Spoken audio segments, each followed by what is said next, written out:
நம்ம சேனலை சப்ஸ்கிரைப் பண்ணாதவங்க சப்ஸ்கிரைப் பண்ணிடுங்க. கூட ஒரு பெல் பட்டன் வரும், அந்த கோயில் மணி அழுத்தி ஆல் ஆப்ஷன் கொடுத்து விட்ருங்க. அப்போ தான் நம்ம போடுற ஒவ்வொரு வீடியோ உங்களுக்கு நோட்டிஃபிகேஷன் வந்து. கவிமகன் யூடியூப் சேனல் உறவுகளுக்கு என்னுடைய அன்பான வணக்கங்கள். ஸ்ரீராம ராம ராமேதி ரமே ராமே மனோரமே சகஸ்ரநாம தத்துல்யம் ராம நாமவரானனே. சர்க்கம் 45. நகர மக்கள் ராமனுடன் சென்றது. அந்தப்புறத்தில் இவ்வாறு இருக்கையில் நகரத்தின் இன்னொரு பகுதியில் சத்திய பராக்கிரமம் படைத்தவரும் ஞான கடலுமான ஸ்ரீராமன் காட்டில் வசிப்பதற்காக பிரயாணப்பட்ட போது அவரிடம் பேரன்பு கொண்டிருந்த குடிமக்கள் அவரை பின்தொடர்ந்து சென்றார்கள். எவர் விரைவில் திரும்பி வரவேண்டும் என்று விரும்புகின்றோமோ அவரை வழியனுப்பி வைக்க வெகு தூரம் செல்லக்கூடாது என்ற நன்னெறியை எடுத்துக்காட்டி மன்னர் திருப்பி அனுப்பி வைக்கப்பட்டார். ஆனால் ராமனுடைய ரதத்தை பின்தொடர்ந்து சென்ற குடிமக்கள் திரும்பி போகவே இல்லை. ஏனென்றால் நற்குணங்கள் நிரம்பியவரும் பெரும் புகழ் படைத்தவருமான அவர் முழு நிலவைப் போல அயோத்தி நகர மக்கள் எல்லோருக்கும் அனுகூலமானவராக இருந்தார். அந்த குடிமக்கள் எல்லோரும் ஸ்ரீராமனை நகரத்திற்கு திரும்பி வரும்படி பிரார்த்தித்து கொண்டார்கள். ஆனால் தந்தையை சத்தியவாதியாக நிலைநிறுத்த வேண்டும் என்ற எண்ணத்தால் காட்டை நோக்கியே அவர் முன்னேறி கொண்டிருந்தார்.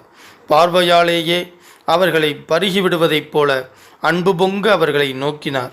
அந்த பொது ஜனங்களை தன்னுடைய இரத்த சம்பந்தமுடைய ஜனங்களாகவே கருதி அன்பு மீதூர பின்வருமாறு ராமன் கூறினார். அயோத்தி நகர மக்களுக்கு என்னிடம் எவ்வளவு அன்பும் மரியாதையும் இருக்கிறதோ அதை காட்டிலும் அதிகமான அன்பும் மரியாதையும் பரதனிடம் காட்டப்பட வேண்டும். அதுவே எனக்கு திருப்தியை அளிக்கக்கூடியது. கைகேயின் ஆனந்தத்தை வளர்ப்பவனான அவன் போற்றத்தக்க செயல்பாடுகள் உடையவன். முன்னோர்கள் அனுஷ்டித்த தர்ம நெறிப்படி உங்களுக்கு நலன் கொடுக்கக்கூடியவைகளையும் மனத்திற்கு பிடித்தவைகளையும் செய்வான். அவன் வயதில் சிறியவன், ஞானத்தில் முதிர்ந்தவன், சமயத்திற்கு ஏற்றாற்படி மென்மையாகவும் வீர துடிப்புடன் இருப்பவன். உங்கள் அச்சத்தை போக்கி உங்கள் எதிர்பார்ப்புக்கு ஏற்றபடி சிறந்த பாதுகாவலனாக இருப்பான். அவன் எல்லா அரச இயல்புகளும் பொருந்தியவன் என்பதால் தான் அவனை இளவரசனாக மன்னர் நியமித்திருக்கிறார். அன்றோ என்னை காட்டிலும் சிறந்தவர்களான உங்களாலும் மன்னரின் கட்டளை நிறைவேற்றத்தக்கது அல்லவா? எனக்கு நல்லது செய்ய விரும்பும் நீங்கள் நான் காட்டிற்கு போனவுடன் துயரத்தில் அமிழ்ந்து போகாதபடி இருக்க என்ன செய்ய வேண்டுமோ அவ்வாறே செய்யுங்கள். தந்தையின் வாக்குறுதியை காப்பாற்றுவதுதான் தனது தர்மம் என்று ராமன் பிடிவாதமாக பேசிக்கொண்டிருக்க ராமனே நமக்கு மன்னனாக வேண்டும் என்ற ஆசை மக்களிடம் பலமாக எழுந்தது. கண்ணீர் பெருக்கால் முகம் வாடி வருந்தத்தக்க நிலையிலிருந்த அயோத்தி நகர மக்கள் ரதத்தை தொடர்ந்து ஓடி வந்ததை பார்த்தால் கயிற்றால் கட்டப்பட்டு இழுத்து வருவது போல் இருந்தது. பின்தொடர்ந்து வந்தவர்களில் 3 வகையான அந்தன உத்தமர்கள், ஞானம், வயது, தவம் இவற்றால் மூத்தவர்கள் இருந்தார்கள். முதுமை காரணமாக தலையாட்டம் கொண்டிருந்தவர்கள் ரதத்தின் வேகத்திற்கு ஈடுகொடுக்க முடியாததால் தூரத்தில் இருந்தவாறே பின்வருமாறு இறைந்து கத்தினார்கள். ராமனை சுமந்து கொண்டு வேகமாக ஓடிச் செல்கின்ற உயர்ஜாதி குதிரைகளே, கொஞ்சம் நில்லுங்களேன். நீங்கள் மேலே போகக்கூடாது. உங்கள் எஜமானனுக்கு அனுகூலமானதை செய்யுங்கள். திரும்பி வாருங்கள். எல்லா உயிர் பிராணிகளுக்கும் செவிப்புலன் உண்டு. குறிப்பாக குதிரைகளுக்கு நீளமான செவிகள். எங்கள் வேண்டுகோள் உங்கள் செவிகளில் விழுந்திருக்கும். ஆகவே நீங்கள் திரும்பி வாருங்கள். நீங்கள் சுமந்து செல்கிறீர்களே, அவன் மிகவும் சுத்த ஆத்மா, மாவீரன், உத்தமமான விரதத்தை உறுதியோடு கட்டி காப்பவன். எனவே உங்கள் தலைவனை நகரத்தின் வெளிப்புறத்திலிருந்து உள்ளே அழைத்து வர வேண்டுமே தவிர நகரத்திலிருந்து காட்டிற்கு அழைத்து போகக்கூடாது.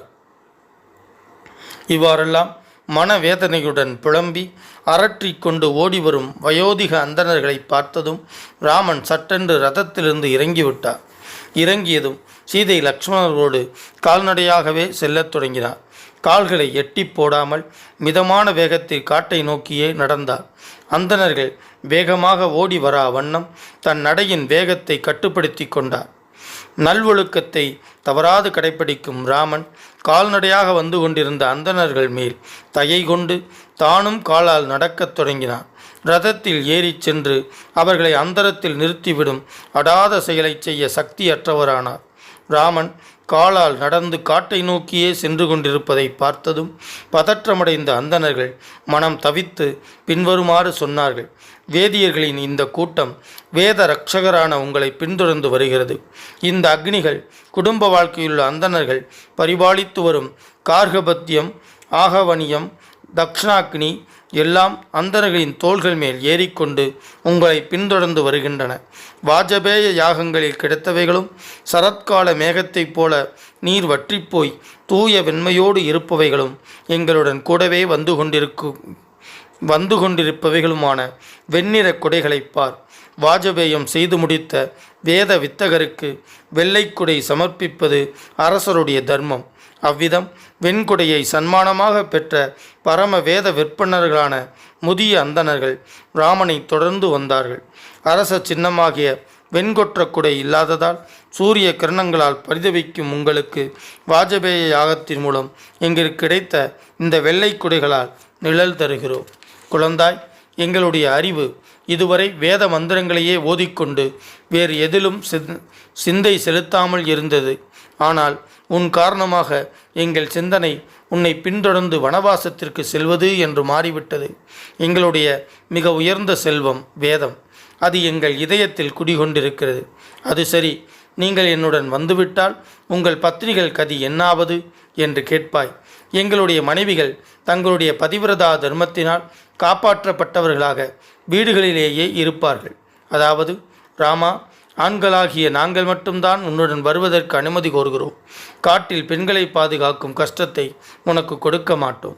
நாங்கள் எங்கள் முடிவை மாற்றிக்கொள்ளப் போவதில்லை. எங்களுடைய நல் மனம் உன்னோடு ஒட்டி கொண்டு விட்டது.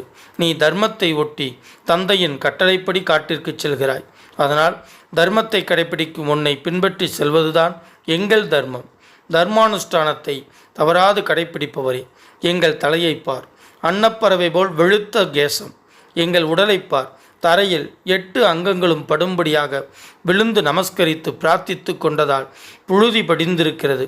அப்படிப்பட்ட முதிய வேதியர்களாக நாங்கள் தலைதாழ்த்தி வேண்டிக் கொள்கிறோம், திரும்பி வருவாயாக. இங்கே வந்துள்ள அந்தணர்களின் பல பேர்கள் வேள்விகளை தொடங்கி நடத்தி கொண்டிருக்கிறார்கள். குழந்தாய், அந்த வேள்விகளின் நிறைவு உன் வருகையை சார்ந்திருக்கிறது. உலகிலுள்ள அசையும் பொருள், அசையா பொருள் எல்லாம் உன்னிடம் ஏராளமாக பக்தி கொண்டிருக்கின்றன. ராமா, உன்னை பக்தியுடன் திரும்பி வருமாறு வேண்டிக் கொள்கின்றன. அவைகளிடம் உனக்குள்ள கருணையை வெளிப்படுத்து. இங்குள்ள மரங்களின் வேர்கள் ஆழமாக ஊன்றிப் போயிருப்பதால் அவைகளால் உன்னை பின்தொடர்ந்து வர முடியவில்லை. ஆனால் உயரமான மரங்களிடையே காற்று புகுந்து வீசுகிறதே, அதில் மரங்களின் துயரக்குரல் கலந்து வருகிறது. செவி கொடுத்து கேள். இரையை தேடி வெளியே பறக்காமல் எவ்வித அசைவுமின்றி மரத்தின் ஓர் இடத்திலேயே இருந்து கொண்டு இந்த பறவைகள் எல்லாம் அனைத்து உயிர் பிராணிகளிடமும் கருணை காட்டும் உன்னை பிரார்த்திக்கின்றன. ராமன் திரும்பி வர வேண்டும் என்பதற்காக இவ்வாறெல்லாம் துயரத்துடன் வேண்டிக் கொண்டிருக்கும் வைதிகர்களுக்கு அனுகூலம் செய்வதைப் போல ராமனை மேலே செல்ல விடாமல் தடுப்பதைப் போல தமசா நதி குறுக்கிட்டது. அவ்விடத்தை அடைந்ததும் சுமந்திரர் மிகவும் களைத்து போயிருந்த குதிரைகளை உடனே ரதத்திலிருந்து அவிழ்த்து விட்டார். தண்ணீர் காட்டினார், குளிப்பாட்டினார். தமசா நதிக்கரையில் புல் மேய விட்டார். ஸ்ரீமத் வால்மீகி ராமாயணம் அயோத்தி காண்டத்தில் 45வது சர்க்கம் முற்றிற்று. வான்முகில் வளாது பெய்க, மலை வளம் சுரக்க, மன்னன் கோன்முறை அரசு செய்க, குறைவில்லாதுயிர்கள் வாழ்க, நான் மறை அறங்கள் ஓங்க, நற்றவம் வேள்வி மல்க, மேன்மைகொள் சைவநீதி விளங்குக உலகமெல்லாம். ஸ்ரீமத் ராமாயணத்தை அனுதினமும் படிப்பதால், அனுதினமும் கேட்பதால் மனதிலும் செயலிலும் அமைதி உண்டாகும். இப்பூவுலக வாழ்வில் நிறைவு உண்டாகும். 7 தலைமுறைக்கும் மங்களம் உண்டாகும்.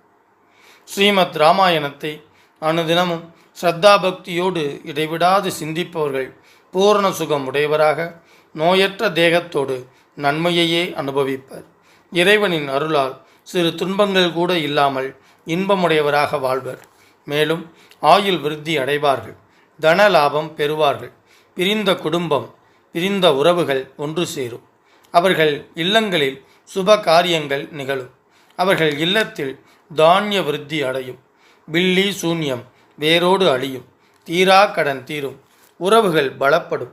புதிய புதிய முயற்சிகளில் வெற்றி பெறுவர். எடுத்த காரியங்களெல்லாம் ஜெயம் உண்டாகும். யம பயம் நீங்கும். பேய் பிசாசு போன்ற அச்சம் நீங்கும். அசுர சக்திகள் துஷ்ட சக்திகள் உங்கள் பார்வையில் நாசமாகும். எதிரிகள் மற்றும் பகைவர்கள் தெரித்து ஓடுவார்கள். எங்கெல்லாம் இராமாயண சப்தம் ஒலிக்கின்றதோ, எங்கெல்லாம் ஸ்ரீமத் இராமாயண சப்தம் ஒலிக்கின்றதோ அங்கெல்லாம் மேகங்கள் உரிய காலத்தில் மழையை பொழியும். பூமி அதிக விளைச்சல் கண்டு செழித்து வளரும். பஞ்சம் பட்டினி இல்லாமல் இவ்வுலகம் செழிக்கும். மக்களுக்கு நலம் பெருகும். இம்மண்ணை ஆளும் அரசர்கள் அறவழியில் ஆட்சி நடத்துவார்கள். அதர்மமாய் ஆட்சி நடத்தினால் புகழை இழப்பார்கள். எக்காலத்திலும் பிராணிகளுக்கும் கற்றறிந்தவர்களுக்கும் நன்மையே உண்டாகும். கெட்டவர்கள் அனைவரும் நல்லவர்கள் ஆவார்கள். நல்ல உள்ளம் படைத்த பெரியோர்களும் சான்றோர்களும் அமைதியையும் ஆனந்தத்தையும் பெறுவார்கள். மனம் உருகி வேண்டுவதும் அவர்களுக்கு வேண்டியதும் கிடைக்கும். சுபகாரியம் நிகழும். மக்கட்பேறு அடைவர். வம்பு வழக்குகளில் பிரம்மாண்டமான வெற்றி கிட்டும். வாழ்வின் நிறைவில் பேரின்ப பேரளிக்கும் மோட்சம் கிட்டும். மூர்த்தி எல்லாம் வாழி எங்கள் மோனகுரு வாழி, அருள் வார்த்தை என்றும் வாழி, அன்பர் வாழி பராபரமே. ஓம் சாந்தி சாந்தி சாந்தி. ஹரி ஓம். ஸ்ரீ குருப்யோ நம. பாரதி சொன்ன மாதிரி 8 திக்குகளிலும் இந்த தமிழை கொண்டு சேர்க்க வேண்டும் அப்படின்னா நீங்க சப்ஸ்கிரைப் பண்ணணும், லைக் பண்ணணும், கமெண்ட்ஸ் பண்ணணும். நன்றி, வணக்கம். இதுவரைக்கும் நம்ம சேனலை சப்ஸ்கிரைப் பண்ணாதவங்க சப்ஸ்கிரைப் பண்ணிடுங்க. கூடவே ஒரு பெல் பட்டன் வரும், அந்த கோயில் மணி அழுத்தி ஆல் ஆப்ஷன் கொடுத்து விட்ருங்க. அப்போ தான் நம்ம போடுற ஒவ்வொரு வீடியோ உங்களுக்கு நோட்டிஃபிகேஷனில் வந்துடும்.